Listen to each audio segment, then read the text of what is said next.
Sounds like a bunch of geese. Well, what a fabulous speech. Thank you so much, Premier. And are we so blessed to have her as the leader of this province. Can I come up to the podium here? You're not going to take off? You're not? Okay.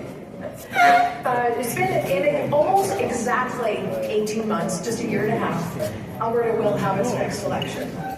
We can't just assume that we're going to win again. We need to make sure it happens. The NDP won in 2015. We all remember that. Never again, correct? We need every last person in this room to make sure we keep Danielle Smith as Alberta's Premier, whether that's by knocking on doors, as she just said, or by making phone calls, putting up lawn signs, or funding our movement. Showing up today is one of the best ways to show that our Conservative family is united. They are strong, and thank you for doing that. Thank you for being here. And with that, I will turn it back to our fabulous MCs, Minister Nixon and Minister Tretion. Please come on up.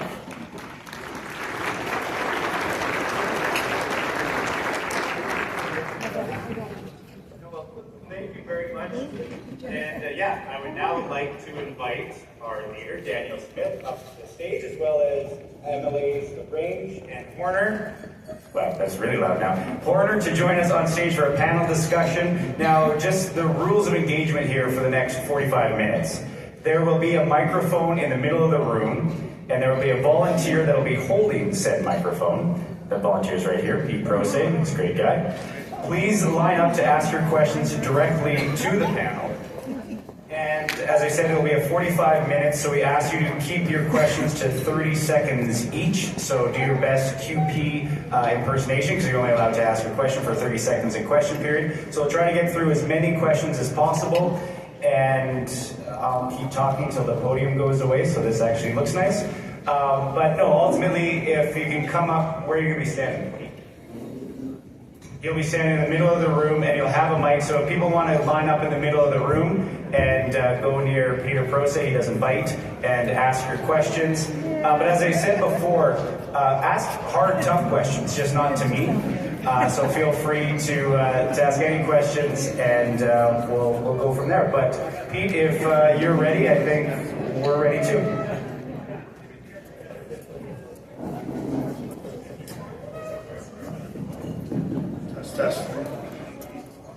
Thank you. A question for the Premier and for our Minister of Finance. CUSMA, or USMCA, is coming to a head here.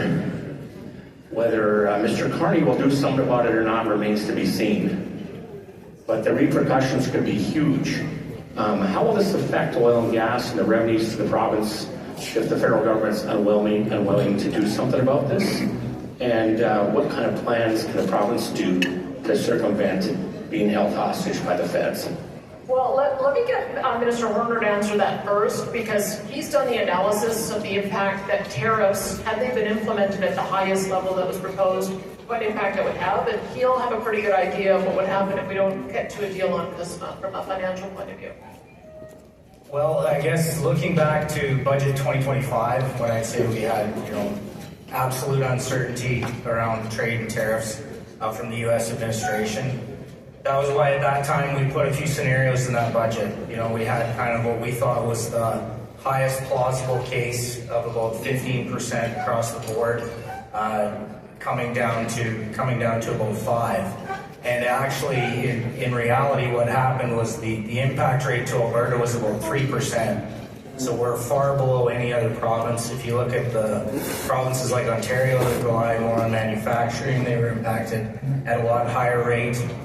In budget 2026, we've kept our assumptions the same. It's kind of a status quo scenario. We're fortunate in the sense that about 90% of our exports to the U.S. are a combination of energy, petrochem, and agriculture, which it really makes no sense for them to apply tariffs to. So we think that we naturally have a fairly safe scenario with the U.S., but we'll continue to monitor. I think especially with the war in Iran, we're seeing depletion of their strategic reserves. It's highly unlikely that they would look to put a tariff on energy. Really, we are their strategic reserve in many ways. So I think we have that working in our favor. But we'll obviously continue to work with our tables with the feds, regardless of who sits there, and monitor closely ourselves too. So let me add to that, because obviously steel, aluminum, auto parts, as well as forestry are heavily impacted. And so those who are in those sectors are feeling the pinch, and we've had to advocate on behalf of those who are receiving import tariffs. As you can imagine, the tariffs that Canada puts on those in retaliation, and make sure that they got some rebates back. We hope that we'll be able to get some sectoral changes very soon. But we do need to be prepared for the fact that the U.S. president had a terrible relationship with Justin Trudeau, which really damaged our ability to get negotiations started. And although Mark Carney seems to have a decent enough personal relationship with the president, he just keeps on saying things nationally and internationally, which are an irritation to the administration. I know, because I have a pretty good relationship with Ambassador Pete Hugstra, and every time we make the news, Canada, in a bad way, it just puts us further down the priority list. So just be prepared that we're probably not going to get a deal by July 1st. I think that's what we're hearing now. There's a chance that the Americans might split it off into a bilateral trade agreement with Mexico, and then sometime down the road, a bilateral trade agreement with us. There's a chance that the president might give the 6 months notice and pull out of it altogether. There's a chance that he might come in and say, you know what, no one gets off with less than a 10% tariff across the board. That's kind of what we're seeing him doing in other jurisdictions. So really anything is on the table as a possibility. But I agree with Minister Warner. They value our energy, our oil and gas. And you probably saw that Bonnie was asking me in the Q and A when we were doing pictures. She said, "What about those presidential permits that the U.S. president just signed for Enbridge?" And that is a very positive step. Enbridge wants to expand their main line, 400,000 barrels a day. That's all going to the U.S. That's all coming from us. But they have a long-term plan by 2035 to expand their system by 1.5 million barrels a day. So yeah, I do want to get that pipeline built to the Northwest BC coast, but we also want to build more to the United States. And that is not a loss, because they will, of course, always have the first opportunity to buy it. But then if we get it to the Gulf Coast and they don't need it, now we can sell internationally too. We can go through the Panama Canal and we can sell to Asia, and we can go and sell it to Europe. So we have mechanisms to be able to do that. That's why I'm happy to sell north, south, east, west. I think we've got an incredibly valuable resource that the Americans value. And I agree with Minister Horner, we may be able to negotiate for sure, but at least let's begin with having a tariff-free relationship on that and see if we can expand it to other sectors. So we'll be watching and seeing over the next few months. Thanks for that, John. Hello, good evening, Premier and my friends on stage. My name is Shazma, and I'm the CEO of our family business of 7 franchised hotels across Alberta. Thank you for addressing the temporary foreign worker issue. I just wanted to speak on behalf of the employers who do follow the rules, and for the employees and for us who are operating in remote and rural areas. We are currently in a position that we are ramping up for the summer season, and we are literally receiving rejections on LMIAs and having to book flights for these experienced and qualified employees to go back home. The federal government is offering a rural stream, allowing the low-wage cap to increase from 10 to 15%, subject to provincial opt-in. Given the time-sensitive nature of this crisis, will your government opt into this and help our industry finally succeed? Before you leave, can you tell me where are your communities? Is there a high unemployment rate in each of your communities? Okay.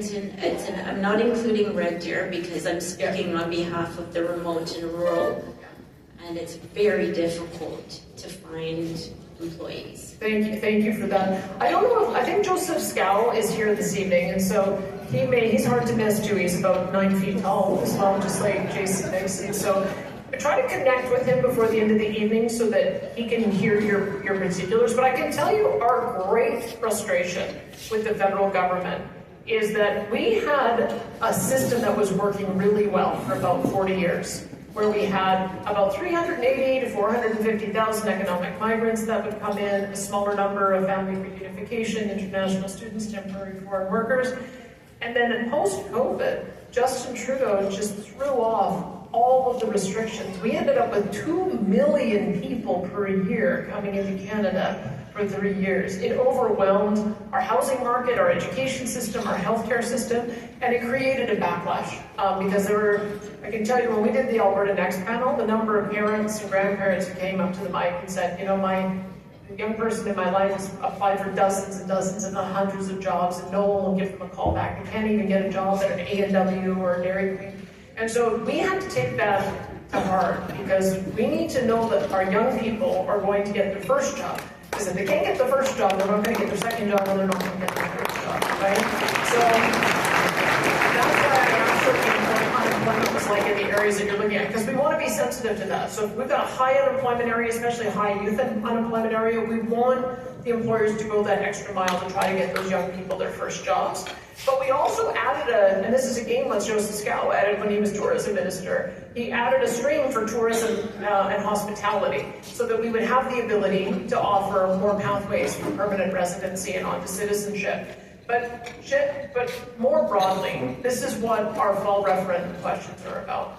The federal government has totally blown it on immigration and managing economic migrants. Quebec has had Quebec, of course, since 1991, where they issue the work permits and they create the path for permanent residency. And then the federal government determines citizenship. That's what we need to do as well. We only have 6,700, we don't control the work permit process at all. And then we only have about 6,700 positions we're able to offer for permanency, even though we've got 40,000 people who are here. They have got support from their community, support from their employer, and they want to go on to become permanent citizens. So I know that it's soft comfort for you entering into this summer season, that we have a very small amount of things that we can actually do. Talk to Minister Scow to see if there's some particulars we can do in the areas where you're particularly crunched. But that is why we think that we need to take control over this whole system in the fall. And when we put it to Alberta, we hope that they agree with us. So thanks for sharing your story.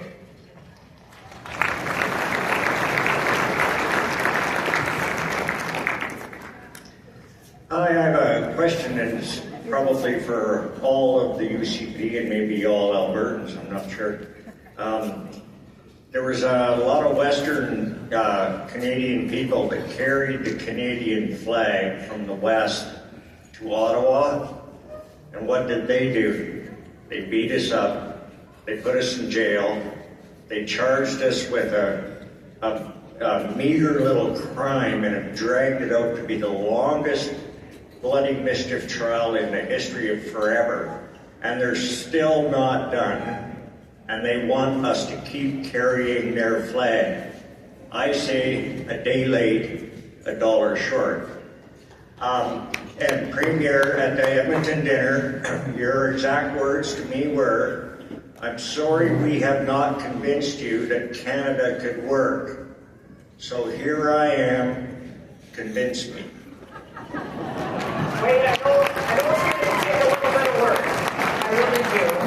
And I know I share a lot of the frustrations that you have, and I know that some of the things that we're working on does not address all of the grievances that people who are fed up with Ottawa have. But my view is that we have to work on them one by one. And we are making progress. We got to repeal and abeyance of the worst laws that were impacting our economy, our energy sector. We've put in shields when it comes to the gun grab that I had mentioned. We managed for our farmers to get strychnine use allowed in Alberta and Saskatchewan once again. And just another recognition that those folks in Ottawa have no idea the devastation gophers are causing to farmers' fields. And we're going to continue to just one by one work through those issues. It may take a little bit of time, but it's also why we're putting the referendum forward in the fall, is to get people to tell us give us a mandate to make some of these additional changes so that we can exert Alberta's sovereignty within the United Canada. So I'm going to see if any of my colleagues here want to pile on and try to convince you to wait, but I do think that we are stronger together. I really do. So why don't you start, Nixon? Well, I don't know. I don't think I'm going to be able to convince in 30 seconds, but I will echo first your comments, Premier. We share your frustration. All four of the ministers that are on the table or on the stage today have been here a long time for multiple premiers. And I think maybe what I'll focus on is to give you some hope of what a difference this premier has made in getting things done in Ottawa. For sure. My first counterpart when I became Minister of the Environment in 2019 was Climate Change Barbie, Catherine McKenna. Yes. I had a few others in between, then I got Gabo for years. I kept inviting him here to come for helicopter rides so we could show him all the beautiful area west of Calgary, but he kept saying, Minister, no, he'll probably toss me out of the helicopter. I'm not saying I would have, but he was concerned. Minister Horner and I both had Christy Freeland as our counterpart at one point. So we've been at the table for some pretty bizarre conversations, including with the former Prime Minister. The approach the Premier has taken is just to keep going back. We will not take no for an answer. Recently, she chose Minister Sani and myself to be her negotiator with the Prime Minister's counterparts. I don't think it's because I'm a great negotiator necessarily. I think it's because I'm 6'8", 310 pounds. I suspect that's why I got sent there. And, you know, I think that exactly, showing what an Alberta boy is made of. And but the Premier's approach has worked. We have seen, and it ain't perfect, but we have seen the ball constantly move. And what Premier Smith said when she came and took over our caucus and the leadership of our party is, we're going to act a little bit more like Quebec. We're going to get in the room and we're just going to keep asking and keep fighting and keep asking and keep fighting. And that's our job, and we've done it under leadership. And if you think about how many things have moved since she's taken over, we should take hope in that. And most importantly, they know they can't get away with anything here in this province anymore. They just can't. They're actually scared of us. And that's a good thing. And I think that approach is working. They should take a lot of hope in that today. I think we should get other MLAs to weigh in. Why don't you go ahead, Minister Green? Sure, happy to.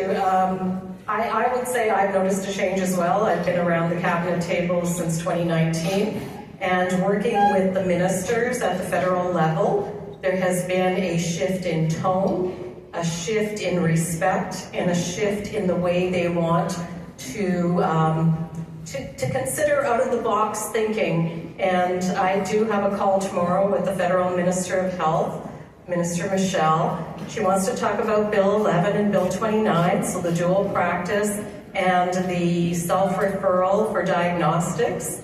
We've been very firm, but she's open-minded. So we'll see how it goes tomorrow, but I can guarantee you it has been a different type of conversation than has been in the past. So thanks for that, Minister. Mr. Horner. Yeah, I don't know if I can convince you either, sir, but I would say this. It has changed a lot just in the last few years under Premier Smith. Christy Freeland was my counterpart there for a few years. I was actually, I don't usually tell this story, but I had to go to her house once for an FPT meeting with all the other finance ministers, and it was interesting, but she asked us to sit around this table, and there was a natural gas fireplace, and her husband was very concerned that I would be too hot sitting too close to it, and I said, is that natural gas? Let that son of a bitch burn. And then she was very quick to say, oh no, we love natural gas, we love natural gas. But they were very awkward conversations around that table, and it's very different now. Mr. Champagne is now the federal finance minister. He was briefly under the other iteration, and the meetings, the conversation is entirely different, not just from the feds, but from the other provinces.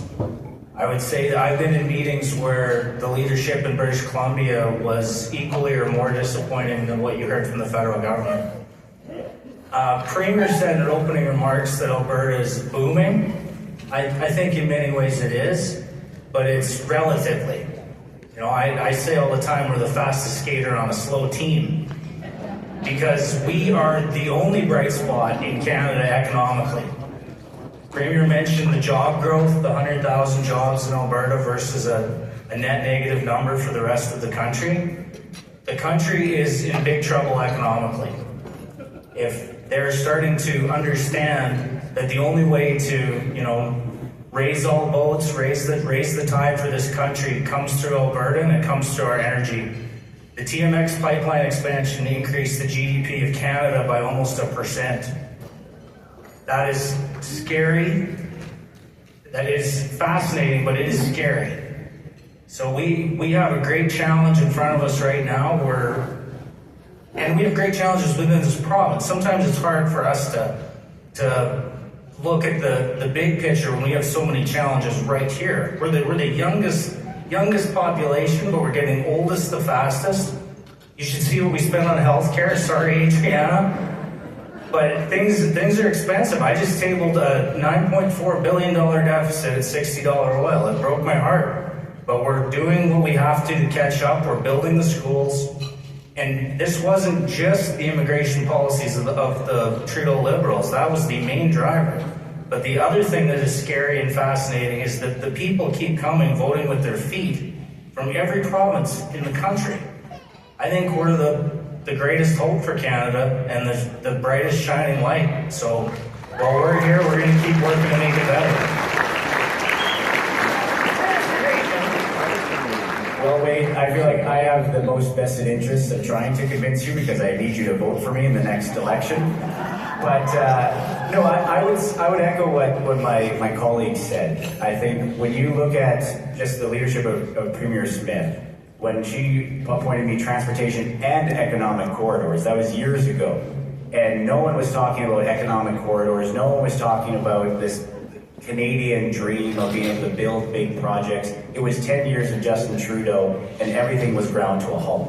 So I think when you look at the years of work and vision that our Premier has had to be able to let Alberta work by allowing Canada to work, to allowing pipelines to be able to be built across this country. Now we're actually having conversations with whether it's British Columbia or Manitoba to be able to build our pipelines and get our products to market, even in Northwest Territory. So when the Premier says north, south, east, west, we're looking in all directions because we are landlocked. We're not blessed with being able to have tidewater to be able to export everything that we produce and grow here to markets around the world. So we have to be able to foster these relationships in all directions.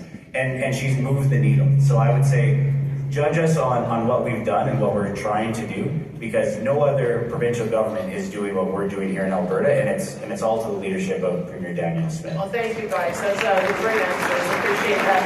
You know, you can also mention, I don't know if he was introduced earlier, but your MP, Bert Bailey, is here as well, and he's just doing tremendous work in waving the flag and pressing. We call it the squeeze play. Like, we push things from here, and then Pierre and his team push things from there, and we can move a lot of the dials. So I'm just so pleased that Bert's here this evening, and he's doing that really hard work in Ottawa on our behalf. So thanks for that. No one can hear you. Wait, you're going to have to go up and see if they'll let you get the mic again. My name is Garrett Watson, a fifth-generation livestock producer who's focused on bison production. Premier Smith, we recognize and support Alberta's immediate need for increased electrical power, but we must close a critical land use loophole. You've protected Class 1, 2, and 3 land from solar intrusion, but energy companies are now pivoting those same projects to gas generation on our best soil. Specifically, west of Red Deer, we have a 120 megawatt facility is easily scaling to 350, is being sited in the middle of 3 livestock operations totaling over 10,000 head, including our bison. Red meat production is Alberta's agricultural crown jewel, and it needs the same land use certainty for gas generation that you've already provided for solar. Can we place power generation anywhere. We can have a better alternative location just further west that provides the power without this destruction or opposition. Will you extend your protections for Class 1, 2, and 3 land to include gas generation, as it is vital that we don't sacrifice our multi-generational food security for industrial siting that belongs on less productive land? Well, thank you for your comments. Here, I might turn it over to first Minister Horner, because he has been Agriculture Minister before. And I can tell you that R.J. Sigurdsson is right now in China opening up markets for beef and canola and other products. We're taking that relationship with China very seriously and making sure that we can continue to sell food there. It's going to be an enormous market for us. And so he has been working on how we create an agriculture first kind of policy. We began our foray into that with solar and wind because we saw these not only massive areas that were taken up with solar panels, but they were so far removed from where our transmission lines were that we were building hundreds of kilometers of transmission lines, which also have an impact on the world. So we've created a policy to try to site those in the right place and make sure that we're not overbuilding on transmission for a couple of different reasons. But I take your point, how do we apply that same thinking to other types of uses to make sure that it is not a permanent loss of our best agricultural lands? Let me turn it over to Horner to see if he's got some thoughts on that. Well, I think definitely we should get your card, sir, and I'll give you mine, and we'll talk to the Agriculture Minister and Nathan Neudorf is here, I believe, affordability of electricity. Those files are so interconnected, working with the electricity regulators in this province, so I think they've had some challenges to build the restrictions that they have to date. But I think they'd definitely like to hear about this specific instance with your farm, and it's part of the lens that may need to be applied. I think we want to make sure these are in the optimum place for less transmission costs, but on all of the ratepayers, we want to make sure that the water usage and distance is also appropriate. So there's many levels to the lens that you have to look through, but I think they'd be interested to hear your specific instance. I just saw that Neudorf's chief of staff came over and got your card, so make sure you guys get connected before the end of the day. Nixon, did you have something to add? Yeah, just real quick, we talked on the way in. I know with the challenges taking place in that part of Red Deer County, I've spoken actually since we got here with Minister Neudorf. We're going to get you a meeting as early as next week to have a specific issue, to talk about a specific issue on your place. But it also in general, there's another issue taking place in Caroline. Some people in the room will know about it. We were there with the Minister of Energy's Chief of Staff last weekend when I was home. Minister Neudorf will be traveling there with me in the next couple of weeks to see if we can't get it fixed. And I think there's one thing that came, well actually two things that came out of that we will probably take back and talk to Minister Sigurdsson and Minister Neudorf about. And first is this. We did put in legislation and rules to try to protect different soil, but the challenge is the way they categorize that soil. Most of those categories probably don't even exist in our province. And so it's, in my constituency, the soil won't be at that same category that they were looking for to protect it from that type of development, but it is still good agriculture land. And so we want to have a conversation about how those categories were made with the Ministry of Agriculture, and we're going to have them. That's one. And then second, we put in some processes, and Minister Neudorf can speak to this better than I can, to make sure agriculture activity was still taking place. And what we've noticed with a couple of these projects, at least in my area, is they add a couple grazing sheep to go around that corridor to be able to say they've met the agriculture obligation. I'm not going to get into sheep versus cows, but my good friend Minister Horner will very, very quickly. And we're not trying to create a situation that you create a loophole to be able to utilize ag land that could be used for good agriculture activity because you got a half a dozen sheep grazing on it. That wasn't the intention. So stay tuned. I know it's probably not the answer you want to hear today, but please hear we're hearing you, and we're going to get a couple of those key ministers in that area and figure out what's going on and see if we can't make it better.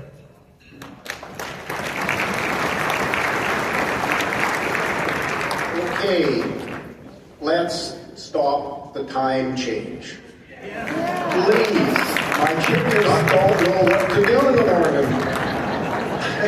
It's hard on people, it's hard on traffic, it's hard on everything. So let's let BC stop the time change and stay on daylight saving time. Okay, we're gonna do a little bit like it's an AGM. So I'm gonna just do a hand count.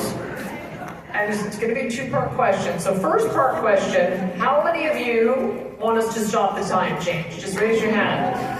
All right, let's hear the other side. How many of you love the time change?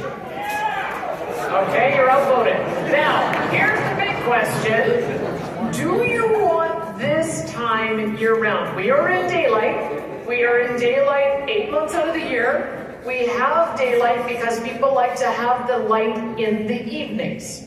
And so if you go the other way, which is standard time, we only have that for 4 months of the year. That's November to March, so that we have daylight in the mornings. So I'm going to ask you, how many of you want this time year-round? All right, and how many of you want standard time year-round? Okay, you're all moving. We'll take this away. There you go. Being we have a pretty high price at the fuel pumps, Yes. can we not implement that savings that we can get, like the Fed says on Monday, or take it back to 4% or 4 cents on a liter of diesel? Well, I'm going to let Minister Horner answer that. I've been answering that one all week. Yes, No, we can't. Well, let's explain how the program works and why it's structured the way it is. Go ahead. Okay, the program that we brought in, the fuel tax relief program, we have a few different challenges in the feds. We fall under the international fuel tax agreements. So the only way efficiently for us to either take a tax off or put a tax on fuel has to happen on the quarters. So the program we put in place, we monitor the price of oil through the middle of the quarter, and then the program goes between $80 and $90 of WTI, and there's a lot of math behind this. That's when our royalties get up to a level when we can more than pay for the relief that we're providing Albertans through lessening the tax. Then it kicks in the next quarter. So for this upcoming quarter, we're going to monitor from about May 16th to about June 16th. If oil averages above 82, 4 cents will come off. If it's at 87, 9 cents will come off. If it's over 90, it'll all come off. And then it'll stay off for the entire quarter, even if oil drops to $55 on July 2nd. Because I have a $9.4 billion deficit. And we still got to fix the roads. It's still totally true. And that's, I think, the thing to remember. I think we all got sticker shock when the minister had to reveal the long-term price for WTI is $60. Just go and look at world oil prices right now, and you can look out at the futures market. It ultimately trends down back to $60. We've got to figure out a way to balance our budget on $60. And if we keep on reducing some of these stable revenue sources before we realize the surpluses, we're just going to end up seeing a higher increase in our deficits. So the structure of the program, which I support, is let's get the money in first and then rebate a portion back to Albertans just to make sure that we stay fiscally sound. And so I know that's probably going to still be a bit of a pinch for some of you, especially those of you who have a lot of gasoline and diesel use. But I can tell you, we were shocked to see the price go from 60 to 110 almost a day after we released our budget. But if there's peace in the Middle East, it could go from 90 back down to 70 or 60 within a very short period of time. And we have to make sure that we're making decisions that are going to be good for the long-term health of Alberta. Do you want to say something? Just one thing, I agree. I mean, Mr. Horner did a good job of describing a complicated program. But one message I think that gets lost is two things. First is basically every other province has a provincial sales tax. Alberta does not. And if the Prime Minister really wants to help with fuel prices, his 10 cents is nice, but here's what he needs to do tomorrow. Announce he's going to remove GST on gas, and most importantly, GST on other provincial taxes. Immediately he'll actually say something. So Bert, you go up and ask him to do that next question period, and tell him to stop taking credit for taking off a small tax when he's still got a sales tax on every Canadian. And let's celebrate the fact that we live in a province that's fortunate enough not to have a provincial sales tax.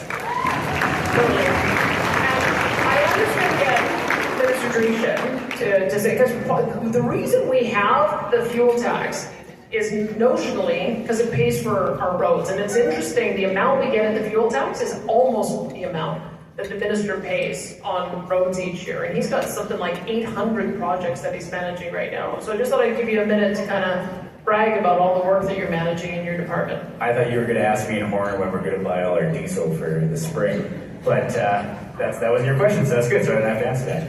But no, it is something that, as Minister Horner mentioned, $1.4 billion comes in on a fuel tax. Just our road budget for this last year, or for this year, is $1.7 billion. So for all of our roads to be able to get built new and repaired and replaced, and then on top of that $1.7 billion is the capital maintenance and renewal. So that's fixing our potholes, doing the line maintenance, mowing, plowing, especially on days like today down in Calgary. So that fuel tax does go a long way of actually supporting our road maintenance and building new projects here in the province. Thanks for that, Minister. Premier, can I just add, if anyone's wondering, like over the last 60 days, the average, Albertans have paid the lowest for fuel. We're 3 cents below Manitoba, and they've completely removed their tax right now for affordability reasons. We're still 3 cents under, 4 cents under Saskatchewan, 26 cents under BC, 21 cents under Quebec, 11 cents under Ontario. So there's still great advantage here in Alberta. So you bought your diesel already? Can confirm. Well, I just want to thank guys like Pete and Nick and all the staff just for setting this up. It's a great venue. Last time I was here was for my own grad. This is pretty cool. But I have a quick comment and question. First of all, I'd like to commend the administration for the work that they're doing on immigration and labor in particular. I think a lot of my peers that are my age were excited about the referendum, especially the immigration questions, and I think that's the most tapped in any of us have been to any type of voting cycle. But I'll kind of parlay that into my question. I go to the U of A. I'm in the 4th year of my computer science degree program, and I'm lucky enough to be interning this summer, but that was after 90 applications, a lot of rejections, a lot of ghosting from multinationals to municipalities, and it's not uncommon to hear of, in my circles, 200, 300 applications and no interviews, nothing. And that's our tech sector, and these are people coming out with degrees. And so it's pretty brutal out there. We've seen companies like DeepMind kind of jump ship and consolidate to places like Montreal. I think we lost Intuit too. Because when multinationals make cuts, I mean, Oracle laid off 30,000 people, but then a week later they make 3,000 H-1B petitions, and that's a US issue. But I feel like something similar is happening here. In a lot of my classes, the proportion of international students could be like 30-40%. And these are people that do end up getting internships. And so I know a previous individual was asking a question about immigration. I mean, we're dealing with really high youth unemployment, but surprisingly high among educated people. So I'm wondering, as far as tech, but other types of job categories, what are we doing concretely besides, I did hear about the kind of prioritizing Albertans. What are we trying to do to, I guess, bring back some of those jobs that are receding, and hopefully secure some of us young guys a little bit of an opportunity to get our start? Thanks so much for that. And thanks for the work that you're doing in that new and emerging sector. It's very exciting. I can tell you maybe a couple things.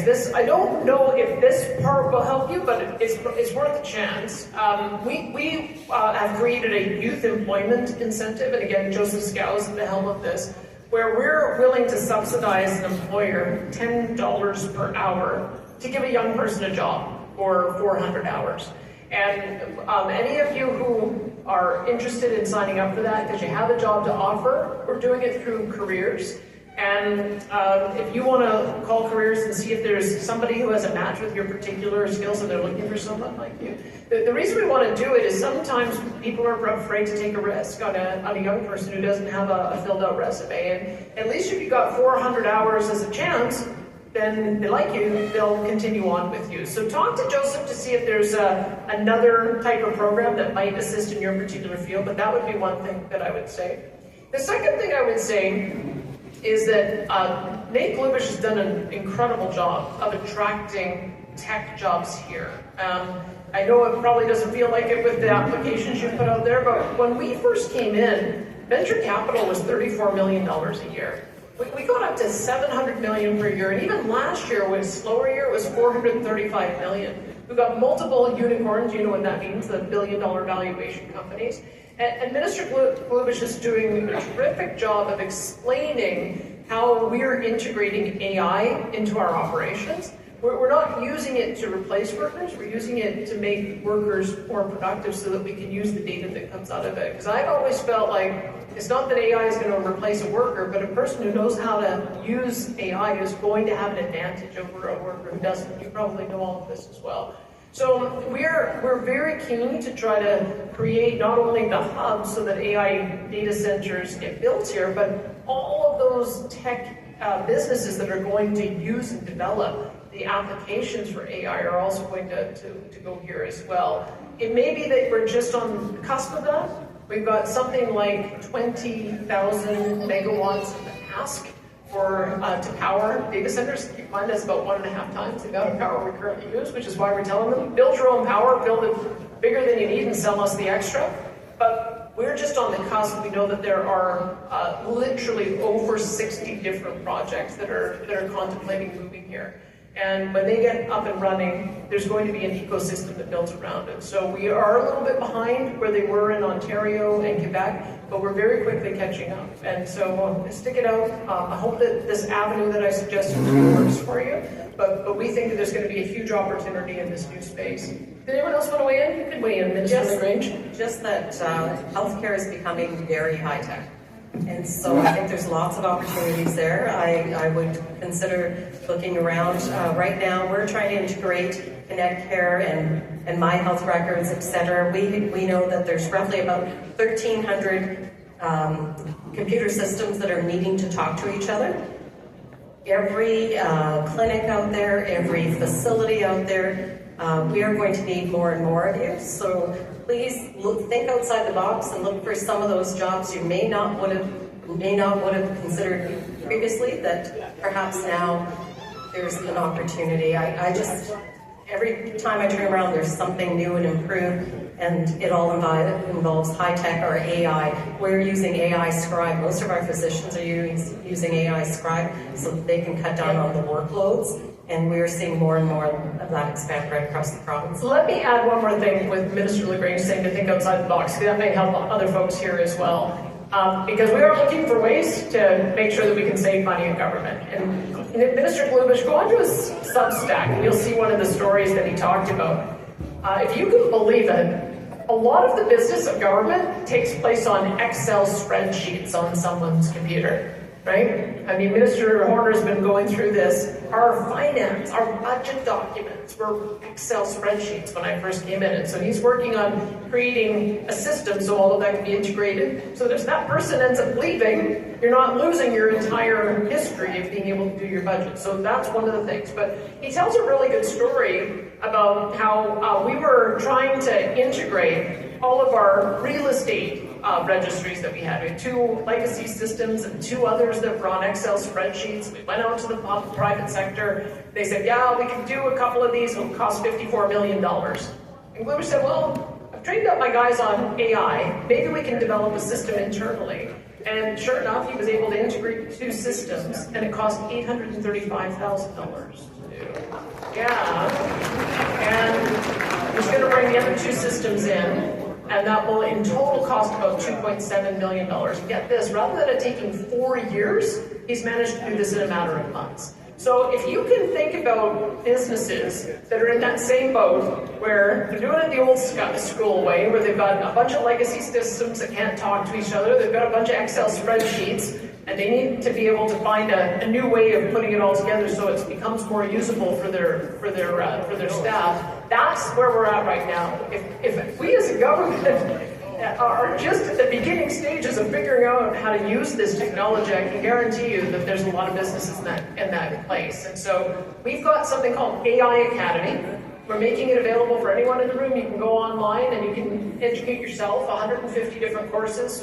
We developed it ourselves so that your data is sovereign here in Alberta. But we want everyone to see that there's a real opportunity for us to be able to use this. I'm a lot more optimistic about the jobs that it will create, as opposed to the concerns that some have that it's not going to create new jobs. Did you want to add? I just want to add one thing to that. The answers are exactly right, but also say that one of the things our government has tried to do since 2019 and continues to do is also really help some of our young people understand that there's lots of other amazing jobs out there. Trade school's awesome. Olds College, one of our best ag schools, is sitting at my table here tonight. Red Deer Polytech. And really just making sure that we understand all the opportunities that are there, and going into the trades and working in our great agriculture industry, oil and gas industry, and forestry come with so many great opportunities, and they're just as important as getting a degree. We need both.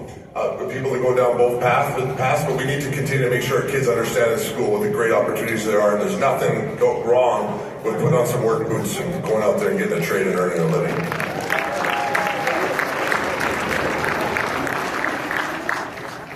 Hi there, Premier. Chris Mullen. Hi there. Previous speaker actually just asked my question, so I'm kind of bringing this up on the fly. Plus, I know, Peter, you got to get home to your family. So anyways, my question is, my second question would be on Bill 25, and taking woke ideology out of the classroom. Perhaps if you could expand upon that. A couple of years ago, my daughter wanted to do a paper on women and girls in sports, and her teacher denied that because it wasn't inclusive. It wasn't according to the ATA's prism, and as well as their SOGI 123 ideology. So I wonder if you could provide some color as to how Bill 25 addresses that. And as well too, and I swear Nolan did not ask me this, if you could also maybe make reference to Private Members Bill 207, bringing education for our primary industries, so that my daughter can learn more about the oil and gas business that I do every day. Thank you. Thanks for that, Chris. I feel like I should turn it over to our former education minister, Adriana LaGrange. She's been fighting this fight for some time, and why don't you begin, and then I can continue. Sure. Well, I don't think it's any secret out there that what is taught in school, like the curriculum, when I came in 2019, we inherited the curriculum that was already being written by the NDP. I'll leave it there because you can only imagine what we had to start with, and we had to change that. So we brought it back down to the basics. It's essential that our children learn how to read. It was shocking to me as the Minister of Education that we were graduating grade 12 students in Alberta, about 30% who are functionally illiterate. And yet, everything else under the sun could be taught in our schools. And that's why we needed to look at how do we get back to the basics? How do we teach reading, writing, and arithmetic, but also teach the critical skills, the soft skills, how to interact with other people, how to be kind, but also how to think critically so that you can make your own decisions rather than just going along with the crowd. And so that has led to the bill that you mentioned, Bill 25, right? I think I got the right number. I'm losing track of all the numbers. But Bill 25, I think Minister Nicolaides has done an incredible job taking us back to what is it we want our children to learn. Can anyone here, if their child has learned something or come back home and said, this is what my child learned, and you were like totally shocked? Can you just put your hands up? Because I know I was here. I had 7 children that went through the public system as well. Some of it is absolutely shocking. And when I was the minister, there are some things that I actually had to hide in a cupboard because parents would bring me a book, and it was so graphic and so pornographic that it was beyond belief. So kudos to Minister Nicolaides and all the great work that the team has done. So there's a couple things. I mean, there's a number of bills that we're having to put forward to take these pieces and start dismantling some of the problems that have been developing, quite frankly, over decades. And the one that we came through with, and there's a companion bill about these pornographic images that are on school bookshelves in elementary schools.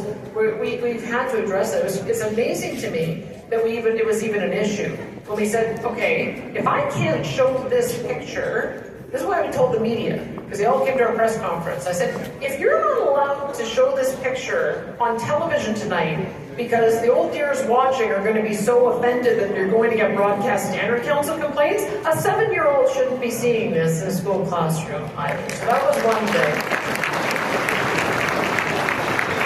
There are lots of young people here who are here this evening. I know Jen Johnson does a great job, and so does Chantel Dion, because they do party work as well, bringing young people out.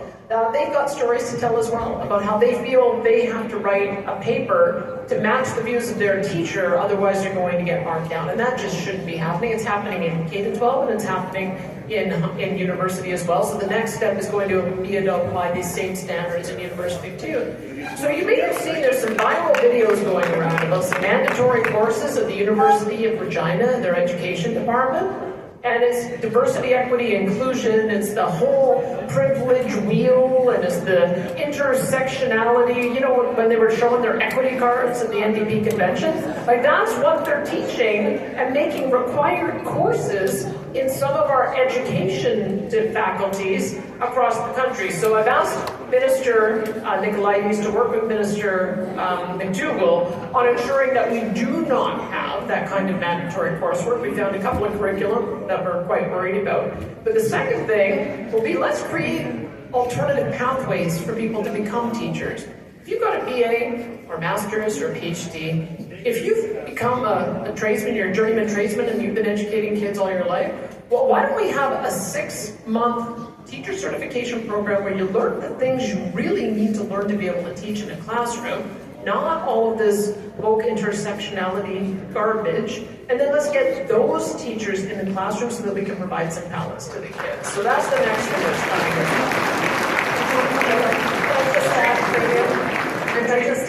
The vast majority of teachers, I just want to get this straight, they are amazing, incredible, wonderful people who really are there to look after our kids.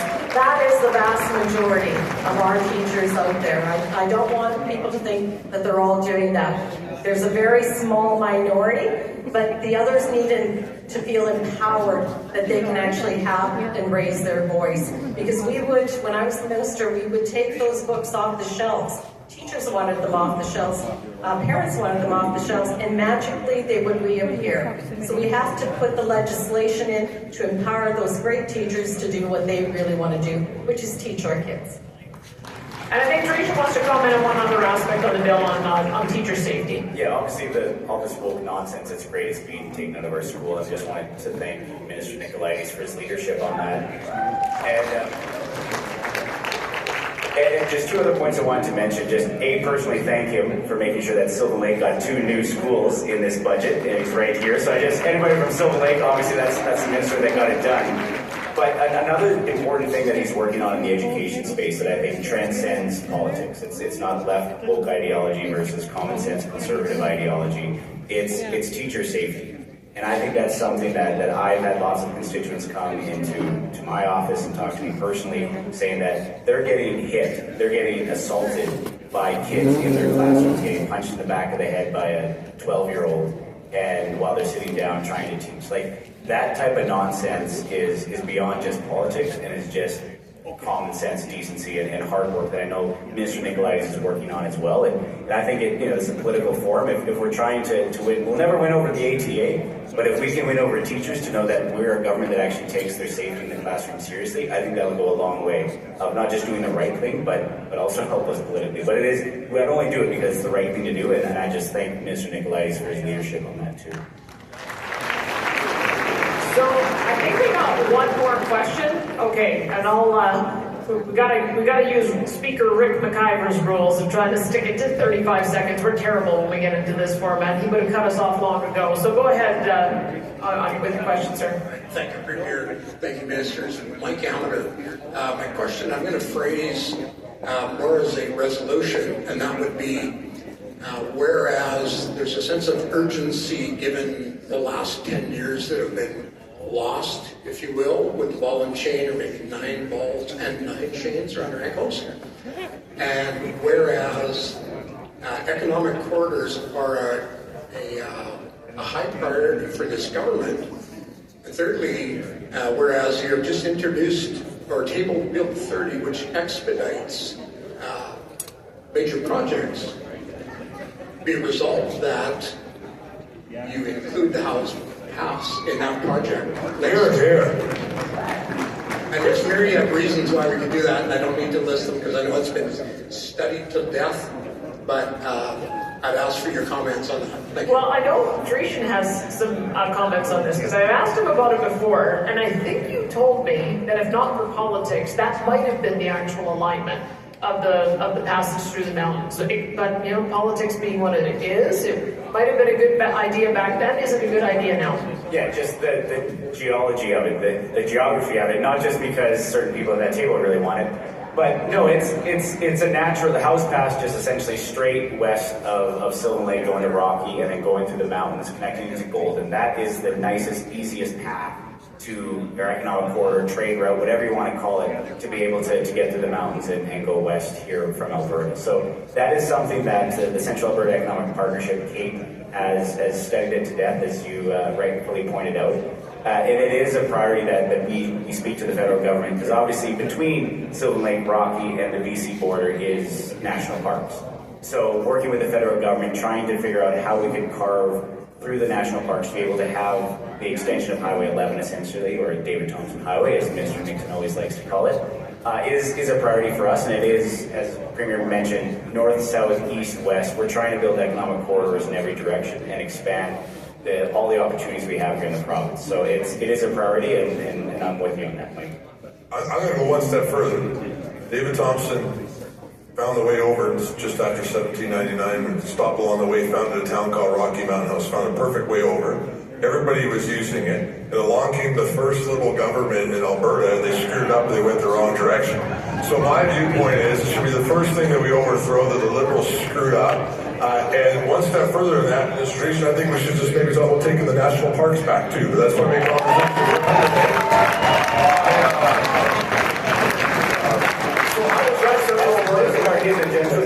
Exposing that right now. That wasn't amazing, Central Alberta. This is the colleagues that I get to go to work with every day. I have to tell you, around that cabinet table, I'm always blown away at the talent. You saw it here with my three colleagues that are on the stage here today.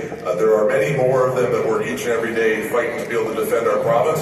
And I tell you, after 12 years in question period, this is the single best caucus I've ever seen perform inside the legislature, Premier. And when we watch Mr. Nenshi get up with his so-called caucus and try to go up against these guys, let me tell you, praise God that the United Conservative Party is in charge of this province. You saw it today.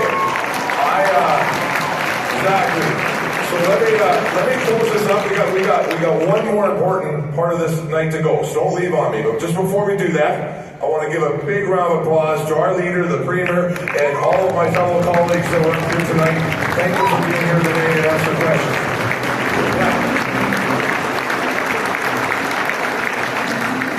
So we got one more task to do tonight.